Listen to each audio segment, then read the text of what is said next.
Orang merdeka bujang, orang berkemampuan bujang, palu dia, pukul dia. Bujang artinya lelaki atau perempuan yang belum kawin. Kalau dia berlaku curang, malacara tadi, berzina, pukul. Palu itu bahasa Kawi artinya pukul. Baris ke-9, 8.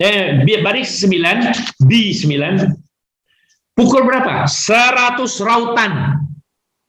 Disebat 100 rotan. Jaka merdeka beristri, kalau dia orang merdeka tapi beristri, dan merdeka artinya orang yang makmur, berkuasa, beristri. Disambung pada ayat B ke-10, baris ke-10. Atau perempuan, perkataan kawi itu ialah bukan atau, atawa. Alif tawa, alif, atawa. Artinya atau perempuan bersuami ditanam. Nah, hukum tadi kalau yang laki-laki itu direjam atau dipukul 100 rotan. Kalau perempuan bersuami ditanam hinggan.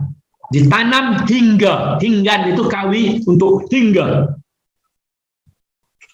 Jika perempuan bersuami ditanam hingga. Baris ke-11 B. Hingga apa? Hingga pinggang. Ditanam hingga pinggang. Dihambalang.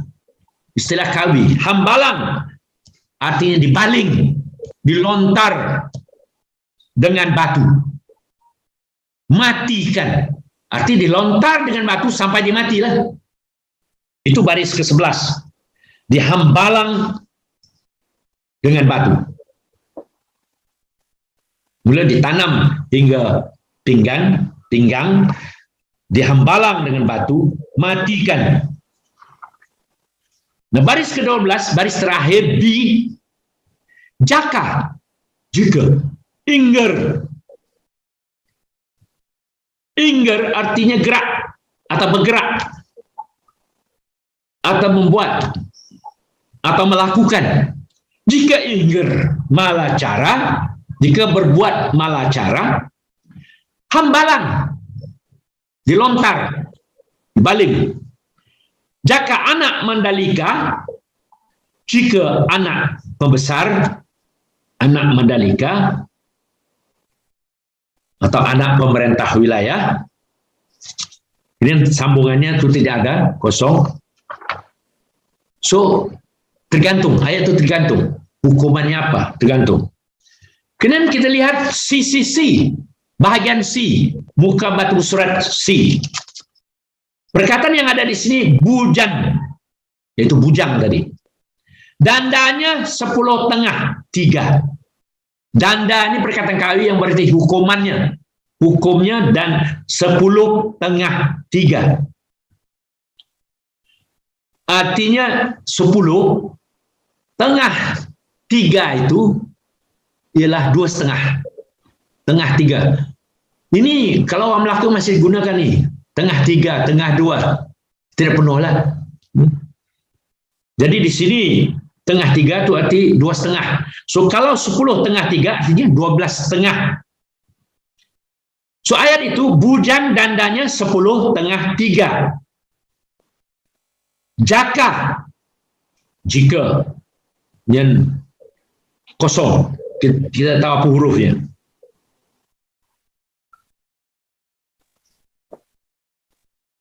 Jaka menteri, kalau jika karena ini yang kosong itu mungkin maksudnya jika beliau itu menteri, sebab ada perkataan menteri pada C2, pada baris 2 halaman C itu perkataan menteri. Jadi kita boleh duga jika kerana beliau orang itu menteri bujang, dandanya 7 tahil sapaha. Perkataan tahil sudah digunakan. 7 tahil sapaha. Paha ini kita bayangkan seekor lembu. Satu paha itu 1/4. Jadi paha merujuk kepada angka 4. Angka 1/4. Sapaha itu seperempat. Menteri bujang dandanya 7 tahil sapaha. Paha itu pun tak lengkap, dia pa saja. Jadi saya duga paha.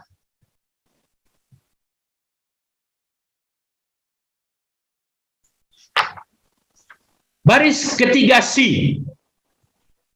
Diulang tadi, tengah 3, 2,5. Jika tatua bujang. Nah, banyak orang baca itu tatawau sebagai tetua. Perkataan tua sebenarnya saya sudah kaji, belum wujud waktu itu abad ke-14. Tidak wujud perkataan tua. Jadi perkataannya perkataan kawi, tatua, yang diambil daripada bahasa Sanskrit tatva, yang berarti sungguh-sungguh atau benar-benar.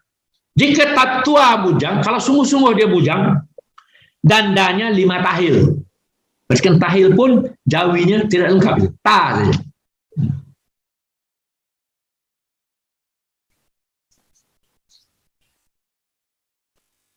C4, baris 4 C, 7 tahil sapaha.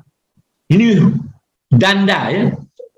Danda 5 tahil dan ada sambungan 7 tahil sapaha, danda juga hukuman. Masuk bandana. Bandana perkataan kawi asal Sanskrit berarti dibelenggu, diikat. Boleh ditafsirkan masuk penjara kalau hari ini. Jadi hukuman yang agak serius masuk bandana, diikat atau dirantai atau dibelenggu atau masuk penjara istilah modern hari ini. Baris kelima C, halaman C. Untuk orang merdeka, cuma yang ada perkataan merdeka, semestilah orang merdeka. Ketujuh, dharma barang perempuan hendak. Ayatnya tidak lengkap. Ketujuh, dharma, undang-undang, sekiranya perempuan, barang siapa perempuan hendak. Sesiapa perempuan hendak. Saya tafsirkan orang berkuasa, itu orang merdeka tadi, atau orang suci, atau orang makmur, lagi bijaksana. Kemudian, undang-undang barang siapa perempuan tidak lengkap. Jadi kita tak tahu apa dia undang-undangnya. Baris C. Ini sambungannya. Barang perempuan hendak, lepas itu kosong. Ini baris 6 C. Tidak dapat bersuami. Perempuan tak dapat bersuami. Cakap berbuat malacara. Jika dia berzina. Jika dia membuat angkara moral, akhlak, bukan ada.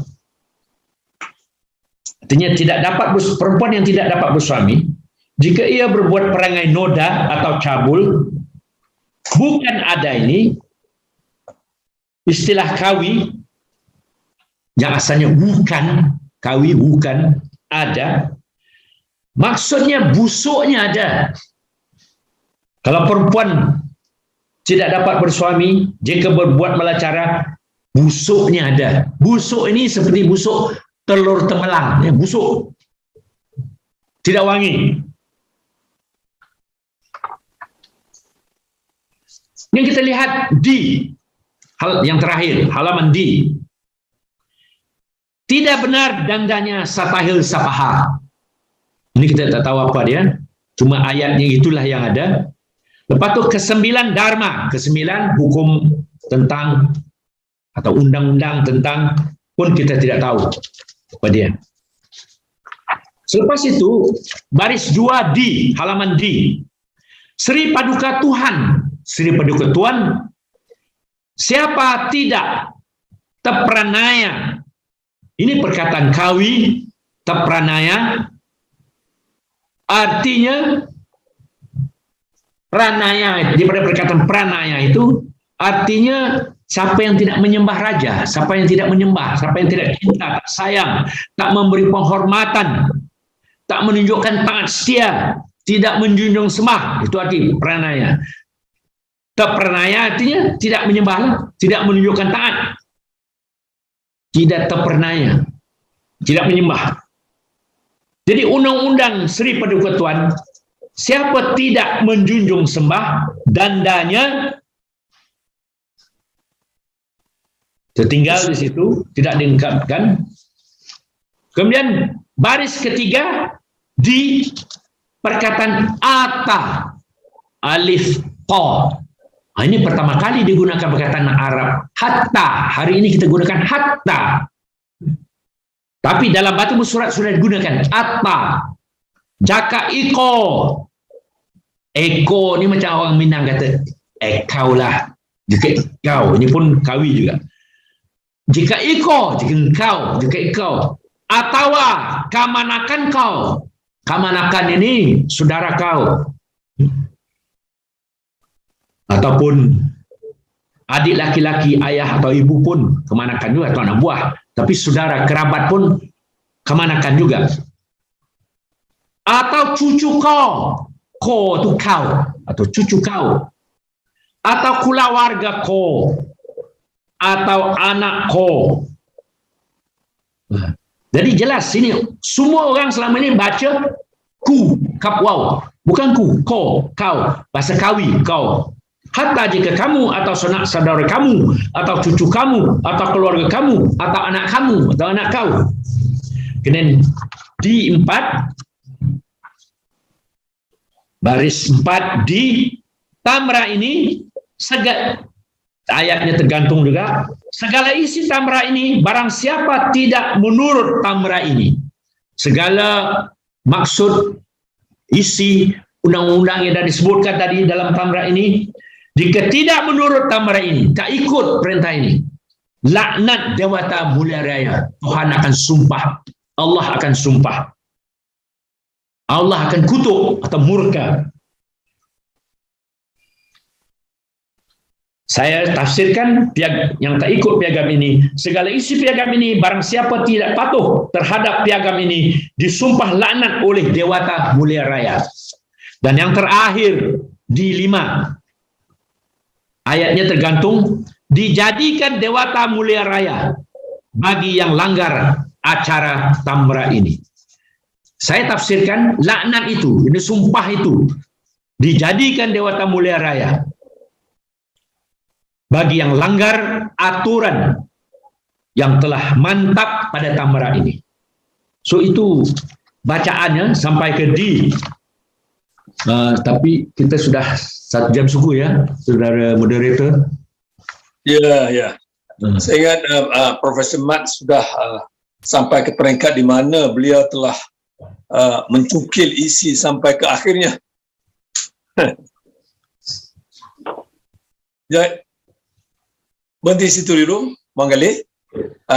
Sebelum kita menghala kepada peserta yang lain, sebelum itu saya berterima kasihlah selama sejam lebih kita telah mendengar bagaimana penggaluran mengenai batu surat daripada peringkat awal penemuan batu itu sendiri, dengan melihat latar belakang yang membawa kepada penghasilan batu surat itu, dan lebih penting lagi ialah pembacaan yang lebih kritis terhadap kandungan yang terdapat pada 4 sisi yang ada pada batu surat itu. Yang sedikit sebanyak memberi pencerahan baru, penambahan baru, pengukuhan baru kepada Islamisasi dari satu segi, di samping menjelaskan betapa Terengganu juga sebahagian daripada wilayah Mandalika yang menjadi sebahagian daripada tanah jajahan, paling tidaknya di bawah naungan pihak-pihak tertentu pada masa tersebut. Jadi sekarang saya nak serahlah kepada saudari organizer untuk menghalakan kepada soalan-soalan yang barangkali sudah pun mendatang untuk dijawab oleh Profesor Emeritus Datuk Dr. Ahmad Adam. Boleh saya pindahkan perkara ini kepada saudari organizer? Okey, terima kasih yang berbahagia Tuan Trainer dan juga Tuan Moderator. Okay, Alhamdulillah sebentar tadi pun kita telah mendengar